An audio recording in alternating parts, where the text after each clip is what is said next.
Улуу урматтуу мартабалуулар, мамлекет башчылары, башкы катчы, урматтуу айымдар жана мырзалар, сиздер менен бүгүнкү Ислам кызматташтык уюмунун кезексиз саммитинде көрүшүп турганыма кубанычтамын.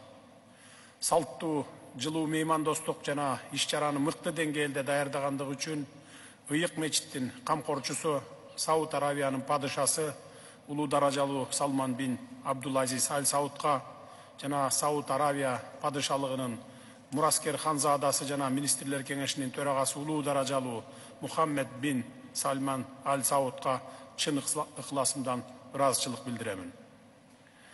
Бүгүнкү саммиттин чукул жыйыны Палестинадагы каргашалуу окуяларга байланыштуу өтүүдө.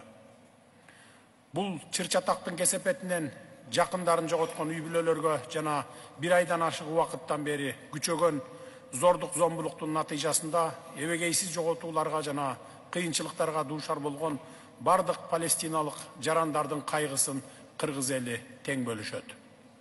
Ар бир жоголгон өмүр бул трагедия. Өз кезегинде Кыргыз Республикасы Газа тилкесиндеги карапайым калктын азабын жеңилдетүү үчүн гуманитардык жардам көрсөтүүгө даярбыз. Урматтуу делегация башчылары, биз палестиналык боордошторубузга тышкы агрессияны жана бейкүнөө адамдардын өлүмүн токтотууга колдоо көрсөтүү, ошондой эле гуманитардык жардам берүү биздин жалпы милдетибиз деп эсептейбиз. Газа тилкесиндеги уруш аракеттери Палестина элинин көп сандаган курмандыктарына жана азап кайгысына алып келди. Бул болуп көрбөгөндөй гуманитардык катастрофа. Бейкүнөө жарандардын, анын ичинде наристе балдар менен аялдардын өмүрлөрү кыйылышы кабыл алынгыс жана эл аралык коомчулук тарабынан кеңири айыпталууга тийиш. Жарандык инфраструктураларга, мектептерге, ооруканаларга жана турак жайларга тандоосуз кол салуу эл аралык гуманитардык укукту бузуу гана эмес, адам укуктарын да олуттуу бузуу болуп саналат. Урматтуу кесиптештер, Кыргызстан Палестина элинин көз карандысыздыкка жана суверендүү мамлекетти түзүүгө болгон мыйзамдуу укуктарын тааныйбыз. Палестиналыктардын таламдарына жана колдоолоруна, каалоолоруна жооп берген бирден бир туура чечим Коопсуздук кеңешинин жана Бириккен Улуттар уюмунун башкы ассамблеясынын тиешелүү резолюциялары аткарылышы керек.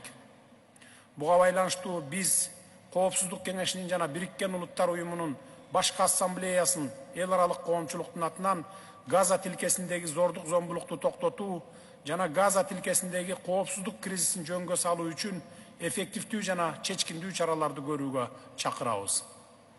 Ошондой эле учурда биздин ислам үммөтүнүн эл аралык коомчулукту бул баскынчылыкка каршы бирдиктүү жана консолидацияланган позицияны карманууга ынандыруусу жана кагылышуучу тараптарды сүйлөшүүгө отургузуу үчүн эл аралык аракеттерди активдештирүү зарыл.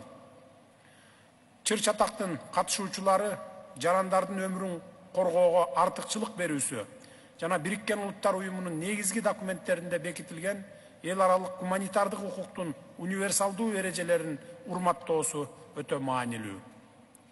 Адилеттүүлүк, теңдик жана адам укуктарын урматтоо принциптери Израиль-Палестина жаңжалын чечүүгө умтулууда биздин иш аракеттерибизге жетекчилик кылууга тийиш. Урматтуу делегация башчылары, тынчтык бул абстрактуу түшүнүк эмес, бул диалог. Түшүнүшүү жана эл аралык укукту урматтоо аркылуу жетишүүгө боло турган реалдуулук экенине баарыбыз бекем ишенебиз. Кыргыз Республикасы бүткүл жакынкы чыгышта адилеттүү жана туруктуу тынчтыкка жетишүүгө багытталган бардык күч аракеттерди колдойбуз. Ушундай шартта гана чыр-чатактын тараптары адилеттүүлүк жана бакубатчуулук өкүм сүргөн тынчтыкта жана коопсуздукта жанаша жашай алышат. Көңүл бурганыңыздарга рахмат.